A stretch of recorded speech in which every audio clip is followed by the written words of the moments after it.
5, 4, 3, 2, 1. Hello and welcome back to the preview show. It's been a long time. We've been on summer holidays and enjoying some sunshine, but I'm delighted I'm back to preview the Bretagne Classic and once again joined by Michael Valgren. Michael, hello, good evening. Thank you for coming back on.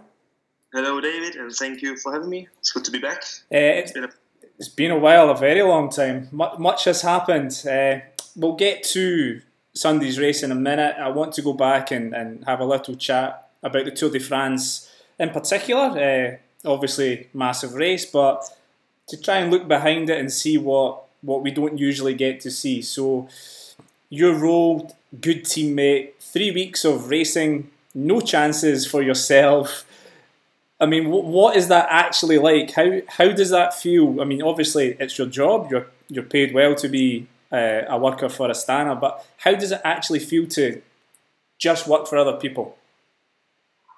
Oh, it's tough, to be honest, because honestly, you really want to try and go for a stage in the Tour de France. It's the biggest race of the year, and it's something you work towards the whole season to be in a top shape, and just to be selected for the Tour is also really hard, especially on Astana with such good riders and also with the politics that we have to maybe bring 4 or 5 guys from Kazakhstan.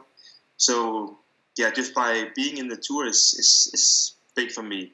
Then obviously when we had Jakob and Fabio, it's nice to help because they are such good riders. So therefore it doesn't really matter that you can't go for your own chances. But honestly, I think inside you really want to try to go for one stage because it's just something that you'll be remembered for, all your life. How do you keep motivated? Is it because you have a good team and team morale that it's kind of you stay motivated to work for the leaders? Is that the kind of idea behind it? Yeah, for sure. You know, if you do help really well, you get noticed also, actually a lot. Not so much by the spectators, because maybe our job is done before the TV turns on or whatever, but a lot of guys in the bunch, they see your hard work, and that's only something that benefits you in the future. We have to find new teams, and what I know, that's one of the reasons why Astana, they signed me, because they saw my job, what I did for Alberto the last 3 years. So that's also one of the main reasons why I'm doing the Tour de France, because I'm good at what I do. Yeah. And I mean, I know it's a 3-week race, but really you're away from home for 4 weeks. Is that hard to be away from home for that length of time? Yeah, that's really hard. Yeah, you say 4 weeks, but we leave 1 week earlier than the race starts, and that is hard. Especially, like we are in a team where we don't speak that much English. So for an English speaker like me, it can be, I won't say boring, because the Tour is never boring, always something's going on, but we don't have the deep conversation at the dinner table, maybe. So that's something I could miss, I'd say, but that's just something I have to learn, because I'm trying to learn Italian. So that's the way I can improve to have more fun at the dinner table. Otherwise, we're one big family, and we're having the fun that we can. Of course, the racing are really hard and stressful. The Tour is the best and the worst race of the year. It's so cool because there's so many spectators and there's so many people that are watching. And if you just having one big day in the Tour, you get noticed. But it's also a really big stress factor with all the audience and the media, and the day is just really, really hard. You mentioned the dinner table. Food is a big thing, obviously, during the race. I hear a lot from riders that by the 3rd week, it is really difficult to eat, especially breakfast, when you're having to have bowls of pasta. I mean, is it really hard to kind of fuel yourself properly? I don't think so. I don't think it's that bad. Well, I'm also a kind of guy that doesn't eat pasta in the morning. I have my normal cereal, oats and stuff like that, and porridge. I think it's more Southern European having the pasta in the morning, but I'm not sure. And I would say the most of the guys who are at the tour are so professional that they know they have to eat. So yeah, I don't think it's that hard. Maybe in the race when it's really stressful, it's hard to eat sometimes, but it's also hard to eat in a race like Tour of Flanders and Paris-Roubaix. And hotels, obviously, when we go on holiday, we all like to stay in nice hotels. When you go Tour de France, that doesn't always happen, does it? No, not always, but I think, or what I've heard, that the hotels became a lot better than just like 5 years ago. I did now 3 Tour de France, and yeah, I almost only had good hotels. Okay, sometimes you stay at the Campanile or Kiriat Hotel, and to be honest, they are not good, but they are also not the worst I've been on. So, like when I was a continental rider, it was much worse. I've heard some stories. Press as well. I mean, you've got journalists throwing mics in front of you just after a race. I mean, that must be very, very difficult to cope with after, say, 6 hours in the saddle, very stressful day, and then straight away somebody wants a quote or an interview. I mean, is that a very difficult side of it? It is actually, especially for, I wouldn't say especially for us Danes, but like I know there's so many Danish journalists at the tour. I think they are like 25 journalists and we're only 3 riders.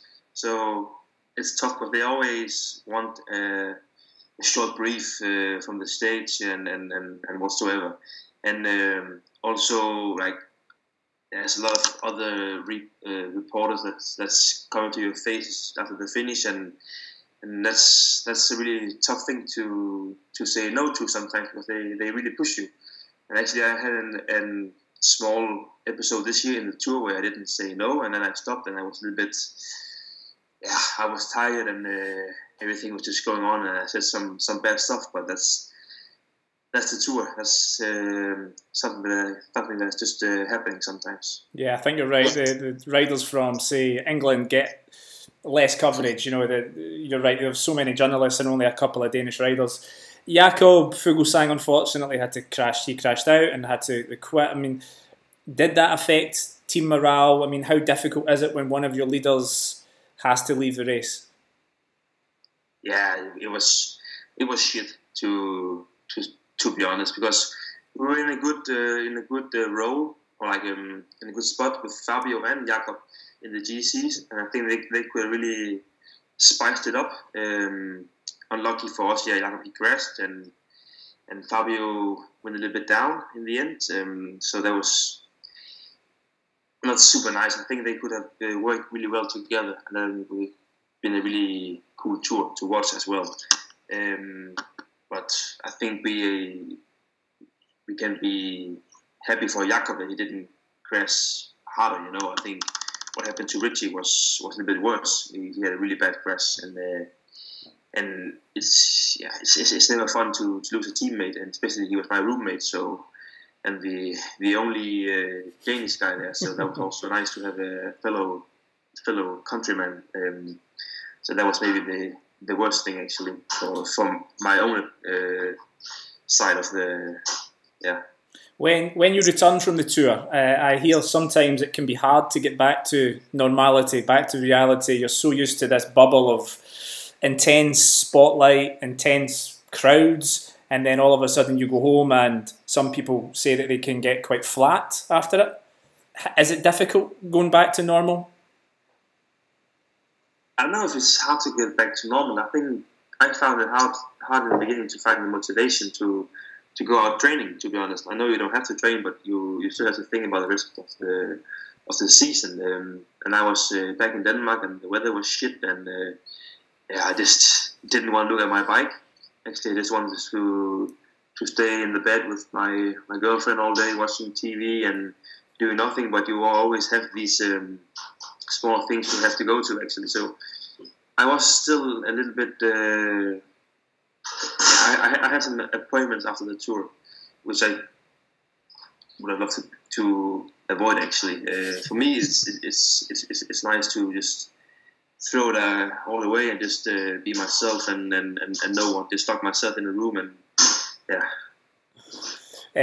Well, you didn't, because then you came back at the Bink Bank tour. with a really strong performance, 6th overall, constantly challenging in the 3 very demanding GC stages at the end. You must have been really pleased to be up there fighting for the victory in all the tough stages. Yes, that was really nice, to be honest. It was really good for the confidence before the upcoming races, and being in the final, like you say, in these 3 hard days with the guys like Van Aert, Oliver Naesen, Stuyven, Sagan, Tom Dumoulin, and these guys. That's something that gave me a big confidence boost, and something I will use in the upcoming races for sure. So just bring on Sunday. And then after we do Sunday, I know I already know where you're going, which is obviously going to be very good news for the Danish fans out there. So Tour of Denmark. Yes. No Montreal, no Quebec. We're going back to Denmark, going home. Yes. Obviously, you're looking at the worlds and thinking you don't have to do long plane journeys, you don't have to change time zones, which obviously plays havoc with body. I think it sounds like a very good decision to go to Denmark, yeah? Yeah, I completely agree. That's what I thought when I made the decision. In the beginning, I was on Quebec and Montreal, but I've done these races the last couple of years, and it's some really, really difficult races if you struggle with jet lag and all these things, you know. And then I thought, okay, if I'm really good, I can maybe be in the top 10 one of the days. But is it good for my confidence before the Worlds? Is it good preparation? You do some days of training because of the travel and the jet lag and all this. Then I thought, okay, why not go back to Denmark and try to defend the title one more time and get some confidence, because for sure in Denmark I'll be doing some finals, and that's what I need before the Worlds, because I need some finals experience again to race against these bad boys like Sagan and these guys, and yeah, because if I come like a rookie, I won't win, and I would like to go for the win at the Worlds. So that's why I thought would be the best for me. I still remember last year, Queen Stage in Denmark, when you hit the climb and you just woof, and then at the top, I think maybe you went into the big ring or something, and then just away we go. That was good. Fond memories of that particular stage, yeah? For sure, and we'll have that again this year. That's the normal Queen stage of the Tour of Denmark, so it's going to be a crucial stage again, and hopefully I can do something similar. Otherwise, we have also Matty Bresham, and that's what he normally does. He was actually he was in my thought when I did it, to be honest. Sunday, we've got Pluie or Bretagne Classic or whatever you want to call it. 242 kilometres, it's a long race. You were 16th here last season, where we had a surprise breakaway victory with Oliver Naesen taking his first big win. The course this year is slightly changed. We have Mur de Bretagne twice, but quite early in the race, and then it's the same finish as usual with the kind of little lap circuit. It always looks a hard race on TV, is it? Yeah, it is a hard race. Because you know how it is in the Bretagne area, bad roads, up and down, left and right. So if you sleep at one time, you can ending up being caught in the crosswind, which almost happened last year, I remember, and then a breakaway wind. So you got to stay alert all the time. But then again, it's not super hard, because there's always going to be around 50 to 80 riders in the bunch, I think. It depends a lot on how they ride the last climb and how the wind is on the top. If there's crosswind on the top, it can be really, really hard. But if there's going to be headwind, like it's been some years, it can end up in a sprint, I'd say. And that's also what I think is going to happen on Sunday. I look at the weather forecast, and it's looking to be sunny, no wind, so we'll see. It depends on how the riders will ride the race, of course. Yeah, I looked at the weather forecast myself, and I was very surprised, because I know the area relatively well, and it's to be very unlike Brittany weather. Yeah. Right, so we are not doing stars anymore. I've decided to change the system. We are going to have 3 riders to look at ourselves. You've gone for Matthews, Kristoff and Stuyven. Matthews, Obviously, you were at the Tour with him, his best ever Tour de France. He was absolutely sensational. This looks a very good course for Michael Matthews, yeah? Yeah, definitely. He looked so strong in the Tour, and today I've been out training with Richie Port and some guys, and they are telling me that he's absolutely flying. Apparently, they've been in Livigno with him. So that's why I picked him. They actually said to me, why even bother going Sunday? You're not going to win anyway. So, yeah. So nice positive. That was nice and positive from your friends, yeah? Yes, they seem very positive that he would take the win. Yeah, and then, because he can do anything. He can go in the smaller group in the breakaway, and he can also win the bunch sprint. So he seems to me, yeah, also for me to be the favorite of the race, and they have a strong team somewhere. You know, they got a good morale since Tom Dumoulin he won the Giro, and they just seem to be flying when they are together. Yeah, I mean, Dumoulin the Giro, Baguil at the Tour, Matthews at the Tour, they are certainly a team on the up. Christophe, the new European champion, he's looking in good form as usual. Yeah, I think he's done well in this race before. I think last year he won the bunch sprint after Nasen and Bettiol. So obviously he likes this parcours, and if he wants to do well in Bergen this year, he has to find some shape. I think that's why I put him there. And I know he misses his best lead-out man, but he's in the Vuelta, Michael Morkov. But maybe he can do it anyway. Yeah, and Stuyven, we could have a breakaway, couldn't we? We could have a late attack like he did in the Moor. Yeah, that's what I think with the Stuyven. If Sanarmar attacks or Gilbert, I think he will be there. Maybe also with me, hopefully. and then he is a really fast guy, and he seems to find some good form. I know he's been on altitude. I talked to Matt Peterson, who just won a race today, actually, and he said that he was really good, even before Bang Bang Tour, and he showed that by winning the last stage and going top 3. So I think he can continue on this form and take it further and maybe go for the win Sunday. Yeah, I've gone for Demar, second in Hamburg. He was very poor in the Bing Bang Tour. Some of the sprinters seemed to, maybe they decided to stay in bed, like you were talking earlier. Kittel, Demar, they seem to be not really motivated for Bing Bang. Demar returned at Hamburg second, which was very good performance. FDJ, very strong team. Van Avermaet, because he's Van Avermaet and he's always there, and I think it looks like he's really trying to win the World Tour points classification.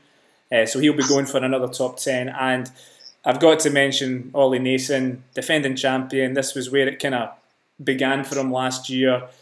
He was in good form in the Bing Bang Tour, not quite there to win, but like yourself, he was always consistent every day, and he'll be looking for a kind of late attack.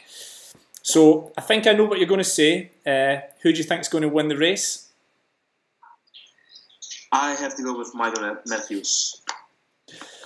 Okay, see, I'm going for Demar, but now obviously you have the inside scoop on Matthews' top form.